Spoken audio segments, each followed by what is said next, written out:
Amados irmãos, amadas irmãs, um bom dia para todos nós. Um excelente início de ano.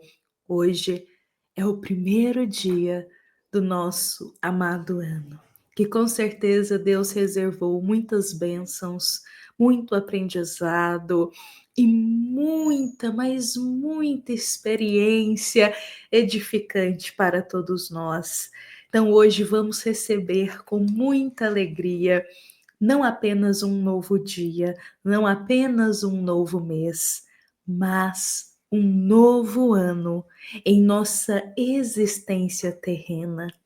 Que possamos, já a partir de hoje, começar a plantar tudo o que desejamos colher neste novo ano. Que possamos tecer dias, meses que sejam gratificantes para a nossa alma, olhando a vida eterna. E que Jesus, e que o Cristo acima de tudo, possa abençoar a todos nós e a nossa família nesse novo ano que se inicia. Meus amados irmãos, são com essas palavras, agradecendo a Jesus pela dádiva de um novo ano, que eu convido a todos para também iniciarmos aqui o nosso momento do Evangelho Diário. Hoje, meus amados irmãos, nós também estamos começando um novo capítulo do livro Boa Nova. Hoje estamos adentrando no capítulo 13, o qual vai nos falar sobre pecado e punição. Então, exatamente, nós estamos naquele momento da história em que Humberto de Campos nos conta que Jesus tinha ido até uma praça pública pregar. Só que em um determinado momento, enquanto todos estavam ali, envolvidos com a tua palavra, Jesus nota, lá no meio da multidão, um tumulto. De repente, a praça pública começa a esvaziar. As pessoas começam a sair, algumas saem até correndo de lá. E aquele tumulto vai só piorando, piorando e piorando. Quando Jesus, ele olha fixamente para entender o que estava acontecendo, ele percebe que tinha alguns homens que ali gritavam com uma mulher, ordenando que ela fosse punida pelo pecado que ela havia cometido. Esses homens se aproximam de Jesus e solicitam que o Cristo, ele seja o grande juiz daquela situação. Uma mulher tinha sido pega em adultério. E lá naquela época, eles condenavam esse comportamento, ela tinha que ser punida e exposta na frente de todos. Então, esses homens, expondo, humilhando ela e condenando a falha dela, pedem para Jesus dizer qual será a sentença daquela mulher. Nesse instante, o silêncio paira sobre aquele ambiente. Nesse instante, nenhum ruído se ouvia. Todos estavam atentos, prestando atenção no que Jesus iria dizer. Qual seria a condenação do mestre Nazareno para aquela mulher? Jesus, olhando para aqueles homens que já estavam com as pedras na mão para punir aquela mulher, ou seja, apedrejá-la, olha para aqueles homens, para aquelas pessoas que estavam ali e para a mulher que estava ajoelhada ao chão e diz: aquele que estiver sem pecado, que atire a primeira pedra. Nesse instante, a praça esvaziou. Um a um que segurava uma pedra para apedrejar e punir aquela mulher ia soltando as pedras ao chão.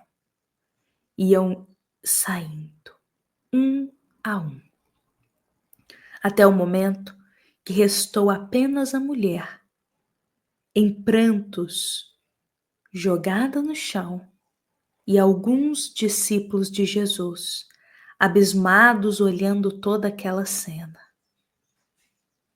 O Cristo olha para a mulher com simplicidade e pergunta para ela aonde que estão os acusadores dela. Aonde eles estão? Ela não consegue dizer uma palavra. De tão emocionada que ela estava com a gentileza que Jesus havia acabado de ter com ela. E o Cristo, olhando para ela, e diz: ninguém te condenou? Também eu não te condeno. Vai e não peques mais. A mulher se levanta, renovada espiritualmente. A gentileza de Jesus renovou o coração daquela mulher. O simples ato da gentileza do Cristo renovou o coração daquela mulher. Nesse momento, estava na praça apenas Jesus e os discípulos. João, o jovem apóstolo, irá se aproximar do mestre Nazareno. Um pouco confuso com o que ele havia acabado de observar. Uma mulher que tinha sido pega em adultério, e naquela época, para um ato como esse, a mulher deveria sofrer a condenação, às vezes, de apedrejamento. Isso era o esperado naquela sociedade, naquela época. E João está confuso porque Jesus, com uma simples fala, mudou tudo. Então ele pergunta ao Cristo: Mestre, por que o Senhor não condenou a meretriz de vida infame? Jesus, por que o Senhor não condenou aquela mulher? Ela fez errado. Ela pecou. É como se João estivesse dizendo isso. E Cristo, sublimente, de forma genuína, que eu quero dizer, olha para João e diz: quais as razões a favor dessa condenação? Por acaso você sabe o motivo por essa pobre mulher ter se prostituído? Terá sofrido alguma vez a dureza das vicissitudes que ela atravessou na sua vida? Ignoras o vulto das necessidades e das tentações que a fizeram sucumbir ao meio do caminho. Não sabes, João, quantas vezes tem sido ela objeto do escárnio dos pais, dos filhos e dos irmãos. Não seria justo agravar-lhe os padecimentos infernais da consciência pesarosa e sem rumo. Jesus, olhando para João, o evangelista, diz: qual o motivo da condenação dessa mulher? João, você sabe o que essa mulher passou na vida dela? Hoje ela está se prostituindo. Hoje ela se prostituiu. Mas você sabe o que ela passou na vida dela para ela chegar até esse ponto? Todas as dores que ela sofreu dentro de casa, com seus pais, com seus irmãos, as humilhações que ela passou, as vicissitudes, as necessidades que ela passou para ela chegar nesse ponto. João para ela ter optado por esse caminho, ela passou por espinhos e sombras. É isso que Jesus está convidando, não apenas o apóstolo naquele momento, mas a gente também. Somos tão parecidos com João nesse sentido, meus irmãos. A gente tem a mania, o hábito de condenar as pessoas, de julgá-las por uma atitude em específico que a gente está enxergando na superficialidade.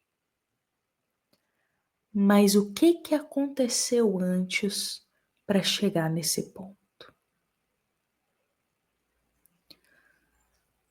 O que aconteceu na vida dessa pessoa para ela chegar nesse ponto?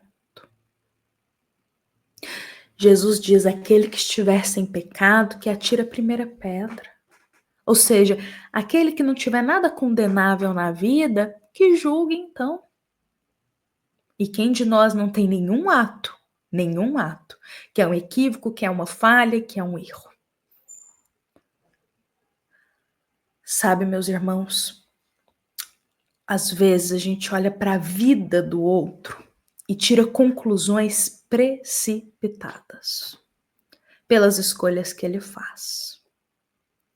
Olha, há um tempo atrás, eu conheci a história de uma mulher também que, alcoolista, não conseguia se desvincular desse vício. A família sofria, os pais sofriam muito com a situação, o esposo também, e ela não conseguia se desvincular exatamente do vício que ela estava. E a família sempre dizia: mas a gente faz tudo o que pode, a gente dá toda a ajuda, mas a gente faz isso e faz aquilo, e ali contando, sabe? Só que quando parou-se para ouvir a história de vida daquela mulher, quando alguém parou para ouvir a ela, para escutá-la, era notável na história de vida dela toda a negligência que ela tinha sofrido dentro de casa, maus tratos, palavras ríspidas. Tinha sido muito maltratada dentro de casa. O pai tinha abandonado ela ainda criança. Depois, anos mais tarde, o pai retorna para casa. Então, nessa confusão, muita briga em casa. Então, ela cresceu em um ambiente totalmente negligente em questão afetivo, para as necessidades afetivas dela. Ela foi negligenciada a vida inteira. E aí ela conta que ela encontrou no vício o alívio para a dor dela, que ela não sabia lidar, uma dor que ela trazia desde a infância. Aí a gente, orgulhosos que somos, temos o hábito de olhar e falar: nossa, olha lá, é alcoolista, viciada. Ah, olha lá, não tá cuidando da família, tá só no vício, só bebendo. A gente tem esse olhar, sabe? Julgador e crítico. Mas quem de nós parou para escutar essa história que ela conta? Que o vício foi a válvula de escape para entorpecer a dor que ela trazia de tanta negligência, de tantos abusos, de tantas dores que ela sofreu desde a infância. Era a forma que ela encontrou. Claro, não é a melhor forma, meus irmãos. Não é a melhor forma. Mas quem parou na vida dessa mulher para estender a mão para ela naquele momento e oferecer ajuda? Ninguém. Foram aparecer pessoas na vida dela depois, quando ela já estava imersa no vício. Mas antes ninguém tinha parado para ajudar ela. Ninguém. Nem as pessoas dentro da casa dela. ignoravam apenas. Então é justo a gente olhar para o comportamento e julgá-lo sem entender o que está antes disso? O que conduziu essa pessoa a tomar essa atitude nesse momento? A conduzir a vida dela por esse caminho? Porque motivo tem. Porque, meus irmãos, ninguém em sã consciência escolhe caminhos tão sombrios na vida se não tiver tanta dor dentro de si, que não está sabendo lidar. Mas a gente prefere apontar o dedo que julga a estender a mão que ajuda. Esse exemplo que eu trago dessa mulher é para a gente pensar que é exatamente isso que Jesus convida João a pensar. João, você está pedindo aqui, é como se Jesus dissesse isso. João, está me pedindo para condenar essa mulher pela prostituição. Mas você sabe o que ela passou na vida dela para ela chegar aí? Eu não vou condená-la. Eu não vou condená-la. Então, se nem Jesus condena e nem Jesus julga, quem somos nós? Meus amados irmãos, quando a gente observar um comportamento, uma atitude que às vezes choca o nosso olhar, às vezes choca o nosso coração, pensemos, o que conduziu esse irmão nosso para esse ponto? Será que antes dele chegar exatamente nesse ápice, ele recebeu ajuda? Ele recebeu oportunidade na vida? Meus amados irmãos, João, ouvindo isso do Cristo, ele ainda vai trazer alguns questionamentos. E amanhã, na quinta-feira, nós vamos continuar aqui ainda dentro desse tema, porque tem muito ensinamento ainda para nós. Hoje, eu me despeço aqui com o coração em Jesus, nosso primeiro evangelho do ano de 2025, já sendo um banho de ensinamento para todos nós. Quanta clareza nas palavras do Cristo. Eu espero que todos nós possamos ter um ano abençoado, um ano de muita paz, que possamos olhar mais para dentro de nós e trabalhar mais dentro da nossa alma. Meus amados irmãos, teremos aí mais um ano de evangelhos diários com a bênção de Deus, mais um ano caminhando juntos também. Deixo aqui o nosso carinho, lembrando que esse momento é da nossa amada Casa Espírita Luiz Gonzaga, da cidade de Luminárias, para todos nós que estamos aqui presentes. Fiquemos em paz, fiquemos com Jesus.